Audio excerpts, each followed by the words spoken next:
As you mentioned, the silver lining in all of this is that you're not doing it in extreme heat like we had earlier this week, and the heat that's coming back. So true. So get it all done today. Yeah. If you can. Yeah. Anyway, good morning, everybody. Let's take a look as this is September. So welcome to the 9th month of the year. One of my favorite months. We take a little post-mortem on our August 2018, and of course this is no surprise, it shouldn't be. It's the hottest August on record, going way back to 1872. That's a long time, and here we are at the #1 spot. 2018 was an extremely hot month, no question about that. And in terms of the nights were incredibly hot. Not only in August, but stretching back through this summer. We've had 30 nights when the temperature has failed to go below 70 degrees in Boston. That ties with 1983, the torrid summer that we had then. But it looks like in the next week coming up, it looks like we'll have at least a couple more nights it's going to not go below 70, so we'll have sole possession of the #1 slot for the number of really, really hot and uncomfortable nights for sleeping this summer. The colors all of a sudden just went crazy over in Andover. Take a look at this sunrise shot in Andover. We showed it just a little while ago before the sun would come up, and now we've got all this illumination of the clouds. It is really beautiful. If you've got any great sunrise shots, send it in to us, and we'll share with the audience on social media and right here on TV as well. Looking at 64 in Boston right now, 50s in many of the suburbs, up to the low and middle 70s along the coast today, similar to what we had yesterday, maybe just a trifle warmer. And it'll feel a little bit warm because the wind at the coast will not be as brisk and gusty as it was yesterday, especially on the South Shore and down toward the Cape.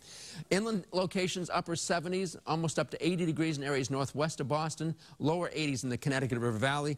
But here are the 90s not too far away, and this is the kind of air that's going to come right back to New England. This pattern is tough to break down. We get some slight breaks. We haven't had many this summer, but we're getting a nice one now with that drier supplied by high pressure up in the Canadian Maritime. So there will be some cloudiness here and there today, but so far it looks like it's not going to be a widespread event.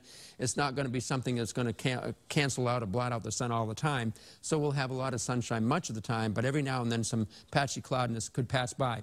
Dew point today, this afternoon around 2 or 3 o'clock, will be up to 59, but that's still considered dry. Tomorrow afternoon, 64, so we're starting to feel humidity tomorrow afternoon, and then we're right back to the oppressive stuff for 3 or 4 days on Monday through Wednesday. Beach and boating for today, we're looking at high temperatures around 74 at the coast. Water temperatures match that. We got a high tide late this afternoon.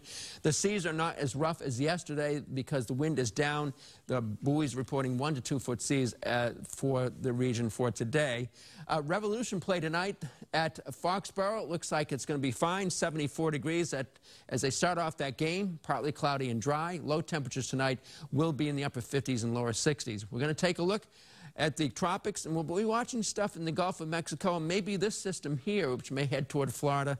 Not saying it's going to turn into a big storm, but we have Tropical Storm Florence out here, and we're going to take a look at that closely in the next half hour. First, we want to go look at the track. It's going to go like this. We'll be following that for a whole week or more as it crosses the Atlantic.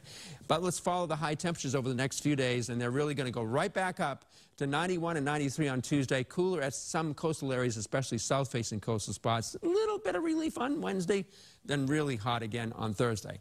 Nice and cool again, though, next weekend. That's the way it looks. All right.